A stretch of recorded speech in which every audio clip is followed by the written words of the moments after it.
Bienvenido, hablemos claro, si nos acaba de sintonizar, estamos hablando sobre la inmigración ilegal y sus complicaciones, ¿no? Para eso contamos con dos invitados de lujo, el abogado experto en asuntos consulares e inmigración, Javi Gómez, y el padre Nelkis Acevedo, quien es rector del Santuario de la Alta Gracia en la zona colonial, y el cual yo digo que es un padre aterrizado. Queremos agradecer a Editorial Ariana, quien gracias a ello pues llega este programa a todos ustedes. Vamos a ver una gráfica sobre la posición del Papa Juan Pablo II cuando estaba en el pontificado y que también era un jefe de Estado, porque el Estado Vaticano es un Estado con independencia propia o autonomía propia. Dice Juan Pablo II, San Juan Pablo, en nuestras sociedades marcadas por el fenómeno global de la migración, es preciso buscar un justo equilibrio entre el respeto de la propia identidad y el reconocimiento de la ajena. En efecto, es necesario reconocer la legítima pluralidad de las culturas presentes en un país, en la compatibilidad con la tutela del orden del que depende la paz social y la libertad de los ciudadanos.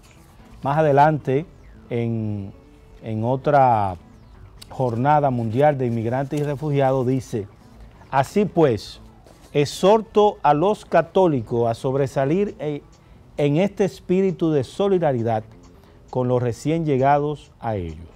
Invito también a los inmigrantes, esto es importante, invito también a los inmigrantes a reconocer el deber de honrar a los países que lo acogen y respetar las leyes, la cultura y las tradiciones de los habitantes que lo han recibido. Solo de este modo reinará la armonía social. Nos habíamos quedado con la pregunta con el padre Nelkis de cuál es la línea fina entre un inmigrante que viene, se queda ilegal, ya al quedarse ilegal está rompiendo la ley. Aquí habla San Juan Pablo II de que todo inmigrante debe respetar la ley. Si se queda ilegal, está rompiendo una ley. Pero bueno.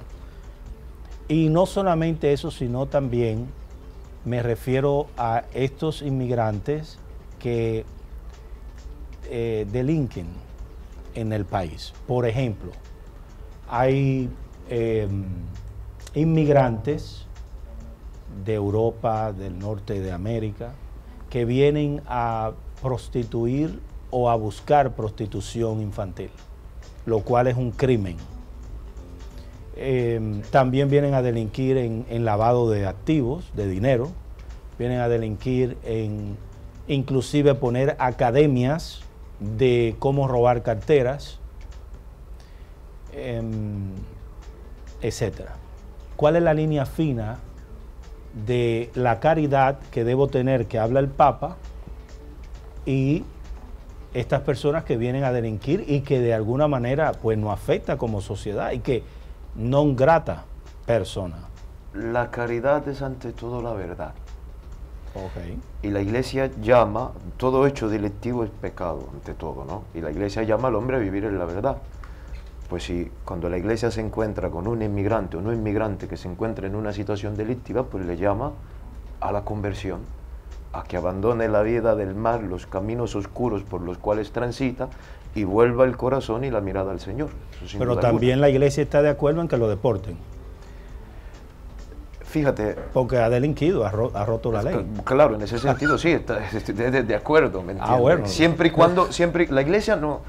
Mira, aprovecho la pregunta para dejar claro una cosa, porque siempre se quiere ver a la Iglesia como apoyadora de estas cosas. La Iglesia está de acuerdo que si un ciudadano de X país tiene que ser deportado, que se haga, siempre y cuando se respete los derechos humanos de esa persona. La Iglesia aboga porque se le respete, que se le haga con un trato dignitoso, digno, que no se le maltrate, pero que cumpla Claro. Totalmente de acuerdo. Y en eso la iglesia siempre ha servido inclusive de mediadora. Yo recuerdo cuando entramos en el plan de regularización de los haitianos, les exhortábamos a que se pusieran en una manera legal, porque luego pastoralmente con esta persona tú no puedes realizar nada. No puedes bautizar a sus hijos porque no tienen un acta de nacimiento.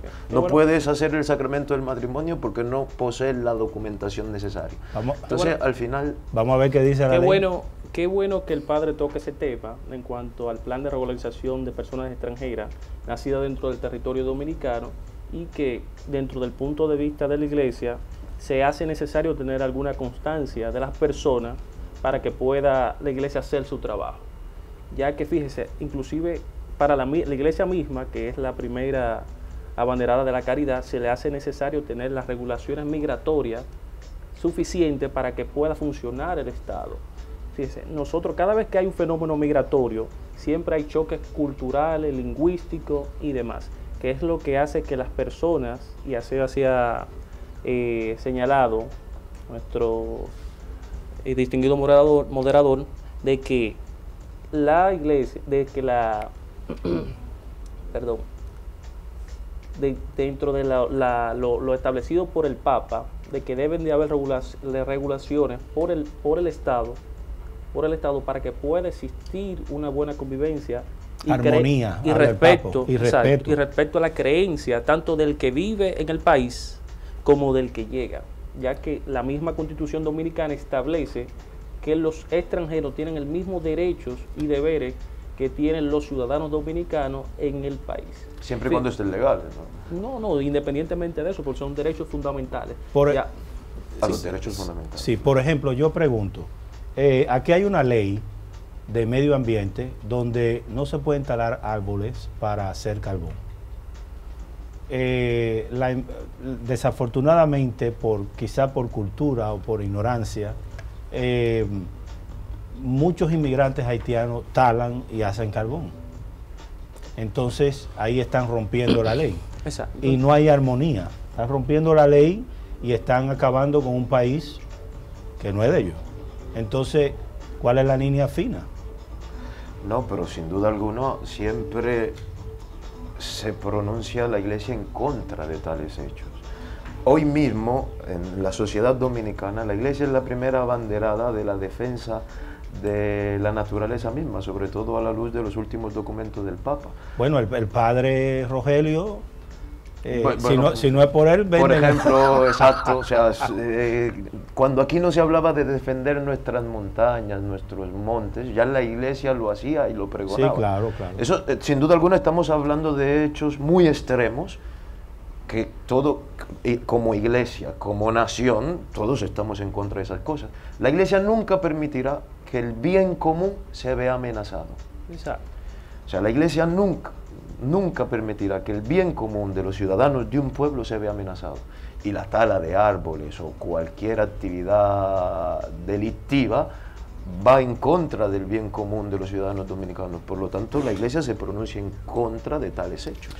Al abogado le voy a preguntar, ya que usted habla de eso, aquí hay muchos ingenieros que deberían de estar presos y si mueren en el infierno porque ponen a trabajar a ciudadanos haitianos y luego lo amenazan con que le van a llamar inmigración y no le pagan. Exacto. ¿Qué contempla la ley qué puede hacer un inmigrante que está ilegal y de alguna manera cómo se puede ayudar? O venezolano, no tiene que ser... Sino, en cuanto a ese punto en específico, el mismo Ministerio de Trabajo, el mismo Código de Trabajo de la República Dominicana prevé que aunque una persona no tenga la documentación necesaria para estar legalmente establecido en el país, tiene los derechos adquiridos y puede demandar en sus prestaciones laborales. Eso se ve tanto en los tribunales de trabajo en la República Dominicana, donde muchos nacionales haitianos demandan en busca de sus prestaciones laborales. Eso es cae dentro de la categoría de la caridad que tiene el Estado con los inmigrantes que tenemos en una nación.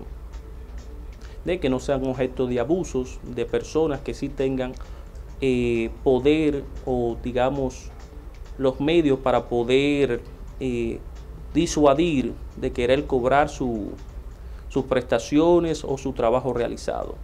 También otro punto que quería señalar hace un momento, que es cuando el padre hablaba de que siempre que se mantenga el orden de una nación. La ley le llama eso el orden público. O sea, son aceptadas todas las, digamos, las creencias, las culturas, siempre y cuando no viertan el orden público. Ejemplo, en el fenómeno migratorio existe lo que se llama el derecho internacional privado, en donde las causas y la capacidad de la persona son las que sus leyes de su nacionalidad le confieren. Es decir, para una persona donde la poligamia sea establecida en su país, puede tener una o varias esposas, aquí si emigra hacia la República Dominicana, el Estado Dominicano solamente se ve la obligación, le puede reconocer de que esa persona, debido a la capacidad que tiene, adquirida por la legislación de su nación, se les reconoce. Pero ante el momento de reclamar ante los tribunales, ya es otra cuestión de que los nacionales del fenómeno migratorio que se ven que contraviene y choca con las legislaciones de una nación. O sea, cuando estamos frente a un fenómeno migratorio, siempre suceden choques culturales, choques de legislación, y es donde entra la materia del derecho internacional privado. Yo quisiera puntualizar algo, aprovechando todas estas cosas. Nos vamos a un corte, pero brevemente. Para dejar clara la posición de la Iglesia. La Iglesia responde a su única ley suprema y universal, que es que todas las almas se salven y lleguen al conocimiento de la verdad. Y en su afán de dar cumplimiento a la petición misma del Maestro, vayan a todo el mundo y anuncien el Evangelio, lo que ve en estas personas es una forma de llevarles a un encuentro con Jesucristo. Es lo que vela. Yo quiero dejar claro que si una persona tiene documento o no, tiene que ser deportada o no, ya para eso hay organismos que el Estado ha constituido y las leyes mismas amparan para que puedan realizar su trabajo. Pero mientras tanto yo como pastor tengo enfrente una persona que ha dejado madre. Yo soy misionero, yo estuve 3 años viviendo en Haití y 4 en Italia. Y estas personas muchas veces no podemos ser tan necios y cerrados y verlo solo como un problema social. Dentro de estas personas hay una situación de sufrimiento. Se sufre mucho estando lejos de todo lo que se quiere. Muchos han tenido que dejar los hijos, muchos han tenido que dejar la madre, muchos han tenido que dejar muchas cosas para sobrevivir, para sobrevivir. Y en el profundo del corazón de estas personas hay un sufrimiento, hay un dolor. ¿Y quién le va a anunciar el consuelo que no sea la Iglesia? ¿Quién le va a decir que Jesucristo está con ellos si no está en la Iglesia? Porque ¿a quién ama más Dios en un país? ¿A los inmigrantes? Dejo la pregunta abierta para la pausa. ¿A quién ama más Dios aquí? Sí. ¿A los que vienen de fuera o a los que somos dominicanos? Bueno, pues nos vamos con 2 preguntas. ¿A quién ama más Dios? ¿A los inmigrantes o a los ilegales o al que está legal, al que nació en un país? Pero también vamos a preguntar y vamos a hablar sobre el tema álgido por la historia, por cuestiones culturales de la inmigración haitiana. Con eso nos vamos y regresamos.